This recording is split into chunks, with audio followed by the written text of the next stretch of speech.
ভোটের 400 গজের মধ্যে মোবাইল ফোন নিয়ে প্রবেশে জারি করা হয়েছে কঠোর নিষেধাজ্ঞা। ভোট গ্রহণের মাত্র কয়েকদিন আগে নির্বাচন কমিশনের এই প্রজ্ঞাপনকে ঘিরে জনমনে তৈরি করেছে চরম ক্ষোভ আর সংশয়। ফোন ছাড়া তো টয়লেটও যাই না, ফোন ছাড়া কিভাবে আমরা ভোট কেন্দ্রতে যাব? আমরা সব জায়গায় ফোন ব্যবহার করতেছি। ফোন ছাড়া আসলে আমরা আমাদের যে খাবার না দেয়, আমাদের খাবার যদি না দেয় তাও চলবে, ফোন না দিলে চলবে না, ফোন লাগবে আমাদের। যদি সুষ্ঠু ভোট হয় তাহলে তো আমাদের ভিডিও বা মোবাইল সবাই এইসব নিয়ে যাওয়াটা প্রযোজ্য, কেননা আমরা সুষ্ঠু ভোট হচ্ছে জনগণ কিভাবে দেখবে? আওয়ামী লীগ সরকার আপনার গত 3টা নির্বাচনে বাজেভাবে ব্যবহার করেছে। পুলিশ প্রশাসনকে সাক্ষী রেখে দিনের ভোট রাতে করেছে, আপনার মরা মানুষকে নিয়ে এসে ভোট দেওয়ানো হয়েছে। আবার আমরা দেখেছি যে তাদের জন্য আলাদা বরাদ্দ রাখতে হতো, তাদের জন্য আলাদা টাকা রাখতে হতো। ভোটের আগের দিন রাতে আপনার এসপির জন্য টাকা রাখতে হতো, ওসির জন্য টাকা রাখতে হতো, এসআই এর জন্য টাকা রাখতে হতো, কনস্টেবলের জন্য টাকা রাখতে হতো। এই যে কাজগুলো আমাদের করতে হতো, বিগত আমরা 17 বছর এই প্রক্রিয়াগুলোর মধ্য দিয়ে গিয়েছে। এবার পুলিশ প্রশাসনের ভাইয়েরা আপনারা যারা আছেন, অন্যায়ের বিরুদ্ধে, ফেসিবাদের বিরুদ্ধে জুলাইতে যখন আন্দোলন শুরু হয় তখনও কিন্তু ইন্টারনেট কার্ড দেওয়া হয়েছিল যাতে অপরাধ গোপন করা যায়, যাতে খুনকে বৈধতা দেওয়া যায়। আবার আমরা দেখতে পাচ্ছি কার ইশারায় কেন সেই একই অন্ধকার গলিপথে আমাদের নির্বাচন কমিশন হাঁটার চেষ্টা করছে। তারা নির্বাচনের দিন 400 মিটারের ভিতরে সব ধরনের রেকর্ডিং বা ক্যামেরা, মোবাইল সবকিছুকে তারা নিষিদ্ধ করতে যাচ্ছেন। মাত্র পাওয়া সব থেকে ব্রেকিং নিউজ, আপনি ভোট দিতে গিয়ে এই মোবাইল ফোন নিয়ে যেতে পারবেন না। এই মোবাইল ফোন আপনাকে বাসায় রেখে যেতে হবে। তার মানে কি, এবারও কারচুপি, চুরির উদ্দেশ্য নিয়ে, এই চুরির উদ্দেশ্য নিয়েই এইবার কিন্তু সব কিছু প্ল্যান সাজানো হচ্ছে। প্রিয় দর্শক শ্রোতা মণ্ডলী, এই নিয়ে লাইভে এসে কথা বলেছেন হাসনাত আবদুল্লাহ, জামায়াতে আমির। তারা কিন্তু প্রতিবাদ জানাচ্ছে এবং যেখান থেকে পারছে এটা প্রতিবাদ জানানো হচ্ছে যে তাহলে কি নির্বাচনে কোনো না কোনোভাবেই চুরি হতে যাচ্ছে। এবং আমরা দেখেছি ইতিমধ্যেই অনেকেই অনেক জায়গা থেকে হুঁশিয়ারি বার্তা দিচ্ছে। তো আসলে আপনার কাছে কি মনে হচ্ছে যে এই যে সিদ্ধান্ত আজকে নিল ইসি যে নির্বাচনে ভোট দিতে গেলে মোবাইল নিয়ে যেতে পারবেন না, তার মানে কি? তো যাই হোক, এই বিষয় নিয়ে জনগণ কি বলছে, হাসনাত আবদুল্লাহ কি বলছে, জামায়াত আমির কি বলছে, এইগুলো অবশ্যই আপনাদের জানার প্রয়োজন রয়েছে। তাদের সুরে, তাদের কথা মিলিয়ে চলে আমরা দেখি যে আসলে কি হতে যাচ্ছে। দীর্ঘ 17 বছর পর কাঙ্ক্ষিত নির্বাচনের অপেক্ষায় পুরো দেশ। নির্বাচনী প্রিজাইডিং অফিসার আর পুলিশ ইনচার্জ ছাড়া ভোটকেন্দ্রের 400 গজের মধ্যে মোবাইল ফোন নিয়ে প্রবেশে জারি করা হয়েছে কঠোর নিষেধাজ্ঞা। ভোট গ্রহণের মাত্র কয়েকদিন আগে নির্বাচন কমিশনের এই প্রজ্ঞাপনকে ঘিরে জনমনে তৈরি করেছে চরম ক্ষোভ আর সংশয়। এ নিয়ে বিস্তারিত জানাচ্ছেন তৌফিকুল ইসলাম আশিক।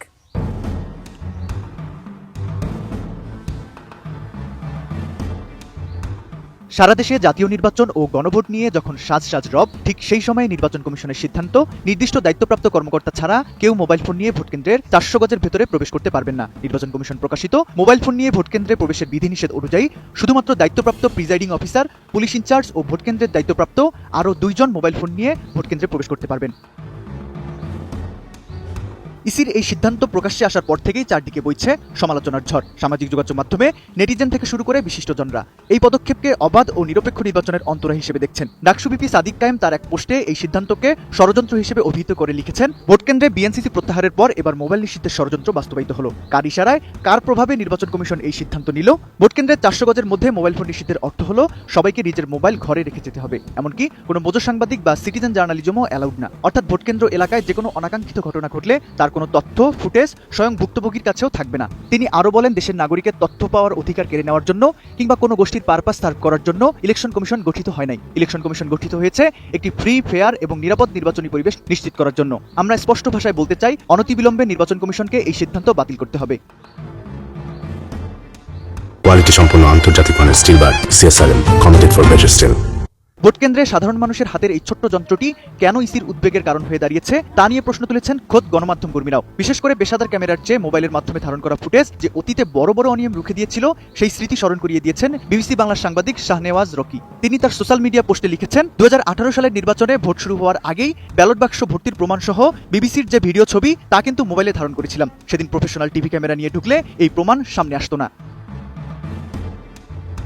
কেবল নিরাপত্তা বা অনিয়ম নয়, সাধারণ ভোটারদের ব্যবহারিক জীবনের বাস্তবতাও এই সিদ্ধান্তের ফলে চরম চ্যালেঞ্জের মুখে পড়েছে। বিশ্ববিদ্যালয়ের শিক্ষক ও লেখক আমিনুল ইসলাম এই বিধিনিষেধের কার্যকারিতা নিয়ে লিখেছেন, এই যুগে মোবাইল ফোন বাসায় রেখে কি কেউ চলাফেরা করে? তাহলে ভোটাররা মোবাইল কোথায় রেখে যাবে? আর ভোট কেন্দ্রের মোবাইল নিয়ে গেলে নির্বাচন কমিশনের সমস্যা কোথায়? এটা কি বিসিএস পরীক্ষা নাকি ম্যাট্রিক পরীক্ষা? এমনিতেই মানুষজন ভোট দিতে যেতে চায় না, আর আপনারা বলছেন মোবাইল ফোন রেখে ভোট কেন্দ্রে যেতে। তাহলে ভোটাররা ভোট দিতে যাবে কেন?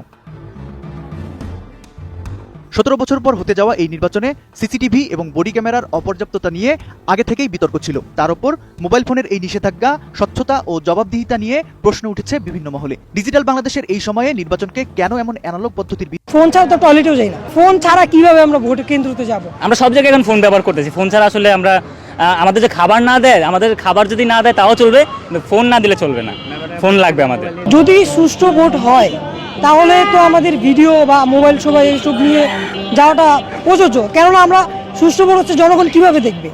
ভোটের ভিতরে যদি যাওয়া হয়, যদি ফোন না নেওয়া হয়, যদি ভোটই সুষ্ঠুভাবে না দেওয়া হয়, এটা কিভাবে মানে বুঝলাম না আমরা এই জিনিসটাকে কিভাবে ওনারা দেখছেন যে ফোন নিয়ে যাওয়া যাবে না। কারণ আমরা ফোন নিয়ে তো ফোন ছাড়া তো টয়লেটেও যাই না। এখানে ফোন ছাড়া কিভাবে আমরা ভোট কেন্দ্রতে যাব? কেননা ওইখানে দেখতে হবে না আমাদের, আমরা ভোট দিব, আমরা ভুক্তভোগী হব, এবং জনগণ যারা আছে, সাধারণ জনগণ, তাদের তো জানা দরকার যে কীভাবে ভোট হচ্ছে না হচ্ছে। এই হ্যাঁ, কিছু একটা যদি হয়ে যায় কিংবা সুষ্ঠু ভোট হচ্ছে না কি হচ্ছে কি না, যেমন আওয়ামী লীগ সরকারের সময় সুষ্ঠু ভোট হতো না, আর কেন্দ্রতেও এরকম ফোন নিয়ে ঢুকতে দিত না। এখন যদি ওই ব্যবস্থা আবার প্রযোজ্য হয় তাহলে আওয়ামী লীগ সরকার আর বর্তমান সরকারের ভিতরে পার্থক্য কোথায়? টোটালি আসলে এই জিনিসটা দেওয়া উচিত না। এই যে সিস্টেমটা যে মোবাইল নিয়ে যাওয়া যাবে না, এটা সম্পূর্ণ, কারণ আমাদের ভোট কেন্দ্রে মুরব্বি থেকে শুরু করে সবাই যাবে। তো ধরেন যাদের বাবা মা অনেক বয়স্ক, তাদের যদি সাথে মোবাইল না থাকে তাহলে দেখা যাবে যে তারা হয়তো ভোট কেন্দ্রে হারিয়ে যেতে পারে, বা যে কোনো সময় ভোট কেন্দ্রের মধ্যে দুর্ঘটনা ঘটতে পারে। আমাদের দেশ বলে কথা। তো আর বর্তমান এখন যে ভোটটা হবে সেটা তো আপনি মনে করেন খুবই কি বলবো, মানে এটাই বলতে চাই যে মোবাইলটা নেওয়া বাধ্যতামূলক করা উচিত, ম্যান্ডেটরি করা উচিত। কারণ মোবাইল ছাড়া একটা দুর্ঘটনা ঘটলে একটা ফ্যামিলির কাছে যে কল দিবে বা পৌঁছাবে ফ্যামিলির কাছে কথা বলবে, সেটাও তো করা যাবে না। জাল ভোট আছে, আবার অনেক ব্যাপার স্যাপার আছে, মোবাইল ছাড়া তো পসিবল না। আর এই প্রজন্মে মোবাইল ছাড়া তো চলবে না। আমাদের দৈনন্দিন লাইফের যে যতগুলো প্রধান তালিকাগুলো, ওর মধ্যে মোবাইল এখন অন্তর্ভুক্ত। মোবাইল প্রয়োজন, আমাদের খাবার যেরকম প্রয়োজন, বস্ত্র কাপড় যেরকম প্রয়োজন, তেমন মোবাইল আমাদের প্রয়োজন। জি, অনেকে টয়লেটের মধ্যে ফোন ইউজ করতেছে, কারণ আমরা সব জায়গায় এখন ফোন ব্যবহার করতেছি। ফোন ছাড়া আসলে আমরা আমাদের যে খাবার না দেয়, আমাদের খাবার যদি না দেয় তাও চলবে, ফোন না দিলে চলবে না, ফোন লাগবে আমাদের। না, আসলে আমি ভোট কেন্দ্রে অবশ্যই মোবাইল নিয়ে যেতে চাই। মোবাইল নেওয়া উচিত, কারণ মোবাইল অবশ্যই সাধারণ, এটা কমন সেন্স। মানুষের সাথে মোবাইল এমনিই থাকে অলওয়েজ। এখন মোবাইল নিয়ে যাওয়া যাবে না। একজন হয়তো অনেক দূর থেকে ভোট দিতে আসবে, সেই মোবাইল নিয়ে যাবে, সে বাড়িতে কি নিশ্চয়ই পকেটে থাকবে, সমস্যা কি? তাইলে এটা অবশ্যই এটা একটা বিকল্প করা উচিত। মোবাইল তো কমন থাকে, মোবাইল পকেটে থাকে না, আমি মোবাইল ছাড়া কীভাবে ভোট কেন্দ্রে যাবো? না ভাই, এটা তো আপনি ফোন লয়ে দেবো সবাই, সব ভাই না ভাই, সবাই তো সব দ্বারাই তোমার করতে হয়, মানে আপনার তো বাথরুমে যাইতে হয়, এটা ফোন লয়ে ভাই, ফোন ছাড়া সম্ভব না ভাই। অন্যায়ের বিরুদ্ধে, ফেসিবাদের বিরুদ্ধে জুলাইতে যখন আন্দোলন শুরু হয় তখনও কিন্তু ইন্টারনেট কার্ড দেওয়া হয়েছিল, যাতে অপরাধ গোপন করা যায়, যাতে খুনকে বৈধতা দেওয়া যায়। আবার আমরা দেখতে পাচ্ছি কার ইশারায় কেন সেই একই অন্ধকার গলিপথে আমাদের নির্বাচন কমিশন হাঁটার চেষ্টা করছে। তারা নির্বাচনের দিন 400 মিটারের ভিতরে সব ধরনের রেকর্ডিং বা ক্যামেরা, মোবাইল সবকিছুকে তারা নিষিদ্ধ করতে যাচ্ছেন। আমরা পরিষ্কার বলে দিতে চাই, জুলাই ওই উপকর্ম যেমন মেনে নেওয়া হয়নি, আজকেও মেনে নেওয়ার কোনো প্রশ্নই উঠে না। নাহিদ ইসলাম বলেছেন, আজ সন্ধ্যার আগেই যদি এই প্রজ্ঞাপন প্রত্যাহার করে জনগণকে স্পষ্ট বার্তা দেওয়া না হয়, আগামীকাল নির্বাচন নয়, নির্বাচনী প্রক্রিয়া ভণ্ডুল করার জন্য যারা জটিলতা সৃষ্টি করছে তাদের বিরুদ্ধে আমাদের আন্দোলন শুরু হবে। এর সমস্ত দায়ভার তাদেরকে নিতে হবে।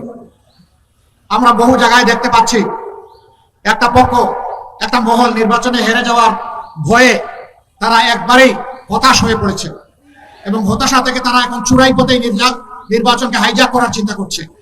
গুন্ডাদেরকে লেলিয়ে দেওয়া হচ্ছে, অস্ত্রের ভান্ডার গড়ে তোলা হয়েছে, ভোট কেন্দ্র অন্যায়ভাবে দখল করে মানুষের ভোট কেড়ে নেওয়ার পায়তারা করা হচ্ছে।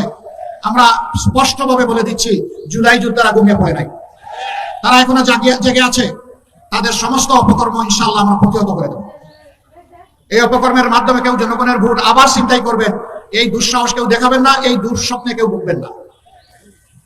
সম্মানিত 13 আসনের জনগণ, এটি একটি মর্যাদাপূর্ণ আসন, কিন্তু দুঃখের বিষয় কিছু অসৎ লোক এই এলাকাকে বিভিন্নভাবে জর্জরিত করে রেখেছে, সামাজিক অপকর্ম করে। এখানে ব্যাপক হারে বেপরোয়া চাঁদাবাজি চলে, এখানে মাদকের রমরমা ব্যবসা চলে, এখানে আমাদের বুকের সন্তানদেরকে ভুল বুঝিয়ে বিপদগামী করে তাদেরকে অস্ত্রবাজি করা হয়, দখলবাজিতে নামানো হয়, এখানে মামলা বাণিজ্য হয়েছে। আমরা আমাদের যে সমস্ত সন্তানদেরকে বিপদগামী করা হয়েছে, আমরা তাদেরকে ইনশাল্লাহ বুকে টেনে নিয়ে সংশোধন করে তাদেরকে মর্যাদাবান নাগরিক হিসাবে ইনশাল্লাহ গড়ে তুলব। ওই ধাপ্পাবাজদের হাত থেকে এদেরকে বাঁচিয়ে তুলবো আমরা ইনশাল্লাহ। যদি আল্লাহর মেহেরবানিতে জনগণের বুকে ভালোবাসায় আমরা আত্মবিশ্বাসী, ইনশাল্লাহ হাও বিজয়ী হবে, ইনশাল্লাহ 11 দলের পক্ষেই জনগণের বিজয় অর্জিত হবে। এখানে লক্ষ্য করবেন, আমরা কোনো ব্যক্তি, পরিবার, গোষ্ঠীর পক্ষে এই নির্বাচনে নামিনি, আমরা নেমেছি 18 কোটি মানুষের পক্ষে। আমরা ঘোষণা দিয়েছি স্পষ্টভাবে, আমরা কোনো দলীয় সরকার কায়েম করব না, আমরা জনগণের সরকার ইনশাল্লাহ কায়েম করব। আমরা এও ঘোষণা দিয়েছি, আমরা নির্দিষ্ট কোনো দলের বিজয় চাই না, আমরা 18 কোটি মানুষের বিজয় চাই। 18 কোটি মানুষের বিজয় অর্জন হলেই এটি হবে আমাদের মহাবিজয় ইনশাআল্লাহ তাআলা লাজিম। একটা পক্ষ, দল, ব্যক্তি, পরিবারের বিজয়ের জন্য পাগল পারা হয়ে উঠেছে। জনগণ তাদেরকে অতীতে দেখেছে আর এখনো তাদের কার্যকলাপ দেখছে। আমরা বিশ্বাস করি বাংলাদেশের শান্তিপ্রিয় জনগণ অবশ্যই তাদেরকে সমর্থন করবে না, তারা জনগণের দ্বারা প্রত্যাখ্যাত হবে।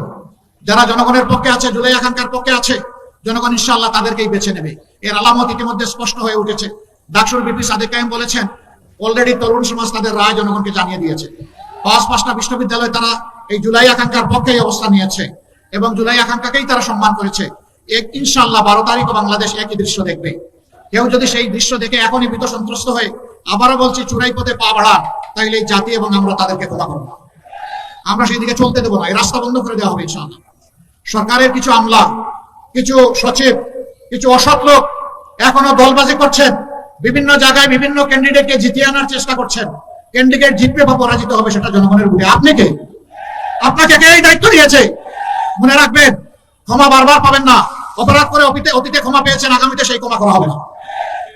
যদি আবার ফেসিবাদের দিকে দেশকে ঠেলে দেওয়ার কেউ দুঃসাহস করেন, জুলাইতে যেমন ফেসিবাদের রুখে দেওয়া হয়েছে, আগামীতেও সেই ফেসিবাদের রুখে দেওয়া হবে ইনশাআল্লাহ। মতামতগুলো লিখবেন আমাদের কমেন্ট বক্সে।